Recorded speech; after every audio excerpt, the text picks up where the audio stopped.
Hi there, welcome back, or welcome along for the first time. So, I'm trying to put together a series of 6-minute videos, bringing together all the knowledge that I've shared with clients over 20 plus years. And basically, I'm going to look through this one at just trying to explain how I talk to clients about the chemical side of food and our relationship with that food, and how that's a far superior way of looking at food and weight loss than using the calorie. So in a previous video, I spoke about how I see the calorie and how I think it actually leads us into obesity. So I wanted to put together today, I'll bring the whiteboard up just so we can look through and how I see food in a very different way, and how I've worked with my clients over the years. And essentially, it's a very simple process. Once it's understood, then clients can run away with it and run with it, and it can help them be lean for life. And that's the key difference here. Everything I try and do with clients and people I advise is to help them be lean for life, not just for a month or 3 months, or not for a short period of time. And it's a system which they can easily adopt and adapt and keep going with for as long as they want. So let's have a look at that and look at the differences. So as I said before now, and I drew it up on the last one, the calorie is a unit of heat energy, and it comes from when you burn food in a bomb calorimeter. You can look those up all over the internet, no problem at all. So essentially what we're saying is that's the wrong way to view your food. So there's a far better way to understand your food and your body fat and how they link and how we can avoid putting more body fat on ourselves. So essentially, body fat is made up, or any fat is made up of essentially carbon, hydrogen, and oxygen. CHNO, carbon, hydrogen, oxygen. Pretty much every food we consume is made up of carbon, hydrogen, and oxygen. So essentially, most of the foods we consume, as we digest them, as we use them, we can store them as body fat if we don't need them as an energy source there and then. Because after all, body fat is a really cool thing. It's very clever. It is an energy reserve. So just like we have a reserve fuel tank in a car, we have a reserve energy, and that store is body fat.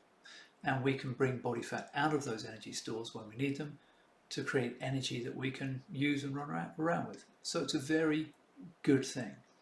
But too much of it is not a good thing. So that's what we're trying to avoid. So essentially, body fat is made up of carbon, hydrogen, and oxygen. And any fat that we eat is made of carbon, hydrogen, and oxygen. And most foods we consume is carbon, hydrogen, and oxygen. So if we're aware of that, then it makes our life quite simple. So the obvious one that we can talk about straight away, which is slightly different, is obviously water, which is obviously H and O. Okay? So if there's no carbon there, we can't store H2O water as body fat. So straight away, there's the most important unit that we have there, water.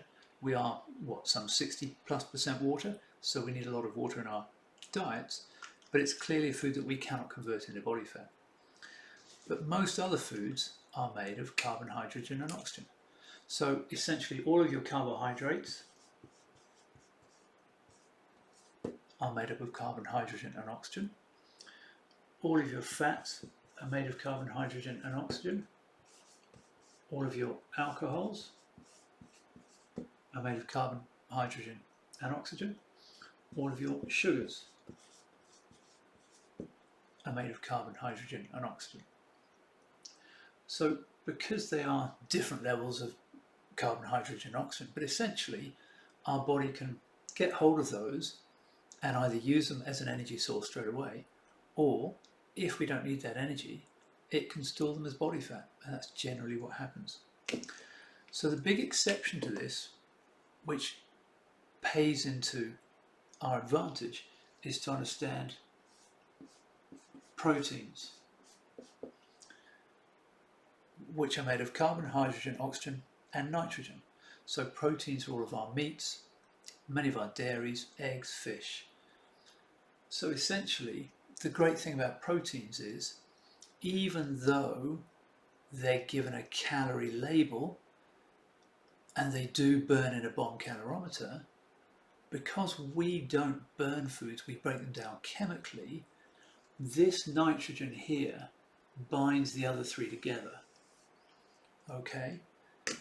Because it binds them together, our body finds it incredibly hard, almost impossible, to store the carbon, hydrogen and oxygen from those as body fat. So where the calorie says, well, hey, this contains calories and so do these, and everything contains a calorie, in actual fact, for us, that's not true for protein. So essentially, protein is a source of food we can consume that we will know will not add to our levels of body fat. So straight away, there's a very simple way of looking at our food that takes us away from the calorie and enables us to understand certain foods can be and are very necessary to us to be used as energy. But if we've already got all that energy around our body and we don't need any more, well, if we consume too much, we'll store it as body fat. But where you look at the meats and the proteins, then you can look at those and go, okay, well, I can consume those because they've got this nitrogen binder. Our body chooses not or cannot convert them into body fat. It's a very difficult chemical process. Essentially, for anyone unfortunately stuck in the middle of the Sahara Desert or something like that, they will get through their body fat reserves very quickly, and the last thing they'll do is break down their muscle because it's incredibly hard to do. So muscle's made obviously of protein, so it's always the last thing to be used as an energy source. So there's a very simple approach there you can use, and I'll expand on it again in another video. I'll try and keep this down to 6 minutes or so.